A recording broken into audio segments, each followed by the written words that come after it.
नमस्कार, आप देख रहे हैं वीके न्यूज में अमित भोबिया। रायबरेली, ये नाम सुनते ही आपके दिल में गांधी परिवार का ख्याल आता होगा, और आए भी क्यों ना। सोनिया गांधी वहां से चुनाव जो लड़ती हैं और जीतती भी हैं, लेकिन वहां कोई ऐसा था जिसके आगे गांधी परिवार भी घुटने टेक देता था। नाम था अखिलेश सिंह, बाहुबली नेता जिसे ना तो गांधी परिवार रोक पाया ना ही नरेंद्र मोदी। वे हारे तो बस मौत से। 20 अगस्त 2019 को मंगलवार के दिन लखनऊ के पीजीआई में उनका निधन हो गया।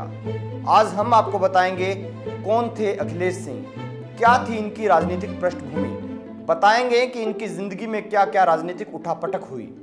इस रिपोर्ट को ध्यान से देखिएगा और अंत तक देखिएगा, क्योंकि ये राजनीति के वो बादशाह थे जिनके आगे रायबरेली में तो दिल्ली वाले भी बोने दिखाई देते थे। देखिए ये रिपोर्ट। इनका नाम है अखिलेश सिंह। रायबरेली सदर विधानसभा से ये चुनाव लड़ते थे और हमेशा जीतते थे। पैसा, राजनीति और बाहुबल मानो इनका गुलाम था। पहली बार उनका नाम तब चर्चा में आया जब 1985 में आनंद मिश्रा की हत्या हुई। फिर 1987 में मनोज त्रिवेदी उर्फ बादशाह की हत्या में उनका नाम आया।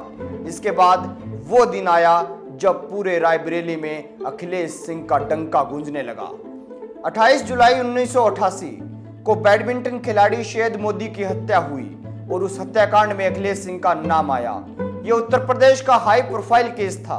शहद मोदी की हत्याकांड में 3 लोगों के नाम आए: कांग्रेस नेता संजय सिंह, शहद की पत्नी अमिता कुलकर्णी और अखिलेश सिंह। संजय सिंह को अमेठी का राजा कहा जाता था और कहा जाता है कि शहद मोदी की पत्नी अमिता से संजय सिंह के संबंध थे और इसी के चक्कर में शहद मोदी को मार दिया गया। और इस काम को अंजाम देने के लिए संजय सिंह ने अखिलेश सिंह का साथ लिया था। अखिलेश सिंह और संजय सिंह दोनों जनमोर्चा के दिनों से ही साथी थे, दोस्त थे। आरोप है कि संजय सिंह और अखिलेश सिंह ने 1988 में जून महीने के तीसरे हफ्ते में इलाहाबाद के यांत्रिक होटल में एक पार्टी की और यहीं इसी होटल में शहद मोदी की हत्या की प्लानिंग हुई थी। शहद मोदी की हत्या 28 जुलाई को हुई। सीबीआई ने दावा किया कि उनके पास सबूत हैं कि मोदी की हत्या के बाद 3 दिनों तक यानी 29, 30 और 31 जुलाई को अखिलेश सिंह ने संजय सिंह से दिल्ली में संपर्क करने की कोशिश की। अखिलेश सिंह ने मोदी की हत्या के लिए 4 शूटर भाड़े पर लिए जिन्होंने मोदी की हत्या की, लेकिन इन सब बातों को सीबीआई अदालत के सामने साबित नहीं कर पाई। सीबीआई के पास सबूतों का अभाव था और बाद में संजय सिंह, अमिता कुलकर्णी, अखिलेश सिंह पर कोई भी अपराध साबित नहीं हो सका और वो बरी हो गए। अब अखिलेश सिंह का नाम रायबरेली सदर विधानसभा सीट पर गूंजने लगा। कांग्रेस के टिकट पर 1993 में पहली बार विधायक चुने गए। उसके बाद रायबरेली की सदर विधानसभा सीट से वे 5 बार विधायक चुने गए। वे करीब 24 साल तक रायबरेली सदर सीट से विधायक रहे। 2002 में वे तीसरी बार चुने गए, लेकिन राकेश पांडे हत्याकांड में अखिलेश सिंह का नाम सामने आया। इसी को देखते हुए कांग्रेस पार्टी ने 2003 में अखिलेश सिंह को पार्टी से निकाल दिया। अब अखिलेश सिंह खुलकर कांग्रेस पार्टी का विरोध करने लगे। अब वो वक्त आया जब 2004 में सोनिया गांधी रायबरेली लोकसभा सीट से चुनाव लड़ने आई। दिल्ली से रायबरेली को चलाने वाली सोनिया गांधी को मालूम ही नहीं था कि अखिलेश सिंह यहां के बादशाह बन चुके हैं। सोनिया गांधी के सामने अखिलेश सिंह ने अपने चचेरे भाई अशोक सिंह को मैदान में उतार दिया। कांग्रेसी नेताओं की परेशानी बढ़ गई। 2004 के इन चुनाव में प्रियंका गांधी को मां सोनिया गांधी के चुनाव प्रचार के लिए बुलाया गया। जब प्रियंका गांधी अखिलेश सिंह के इलाके से गुजरी तो सड़कें सूनी पड़ी थीं और दूर दूर तक कोई नजर नहीं आ रहा था। कांग्रेस डर गई। अखिलेश सिंह का खौफ ऐसा था कि कांग्रेसी डर के मारे पोस्टर भी नहीं चिपका पाते थे। ये सब देखते हुए प्रियंका गांधी ने रायबरेली में ही डेरा जमा लिया। तब जाकर कहीं सोनिया गांधी जीत पाई।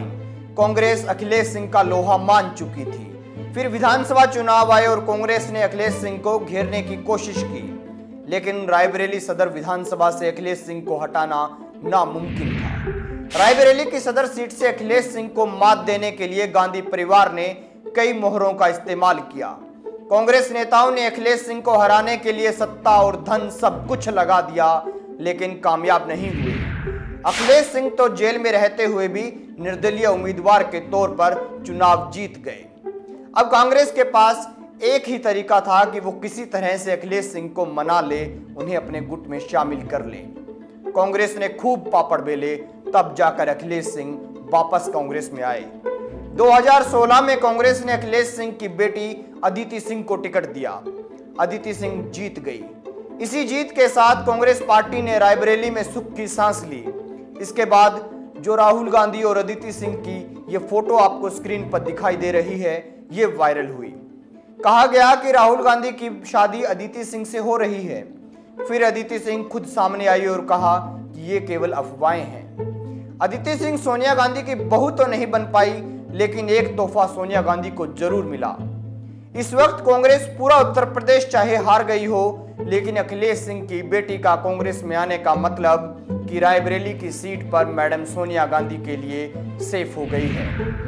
आपको याद होगा कि 2019 में लोकसभा चुनाव में राहुल गांधी समेत तमाम कांग्रेस के नेताओं को उत्तर प्रदेश में हार का मुंह देखना पड़ा, लेकिन 80 में से एक सीट जीते रायबरेली। वहां से सोनिया गांधी की जीत हुई, मतलब कांग्रेस की जीत हुई। अखिलेश सिंह का साथ जो था, अखिलेश सिंह को ना योगी की लहर रोक पाई, ना मोदी की सुनामी। इसके बाद अखिलेश सिंह ज्यादा बीमार रहने लगे, राजनीति में थोड़ा दूर हो गए और 20 अगस्त 2019 को मंगलवार के दिन लखनऊ के पीजीआई में उनका निधन हो गया।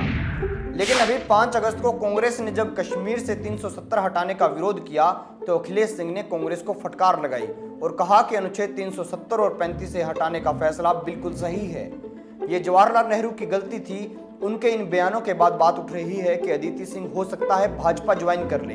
खैर, ये तो समय बताएगा कि अदिति सिंह क्या फैसला लेती है, लेकिन आप कमेंट बॉक्स में जरूर बताइएगा कि आपको अखिलेश सिंह की जिंदगी कैसी लगी, उनकी जीवन यात्रा कैसी लगी। वीडियो अच्छा लगे तो लाइक करें, शेयर करें और खबरों से जुड़े रहने के लिए हमारे चैनल को सब्सक्राइब करें। देखते रहिए वीके न्यूज़।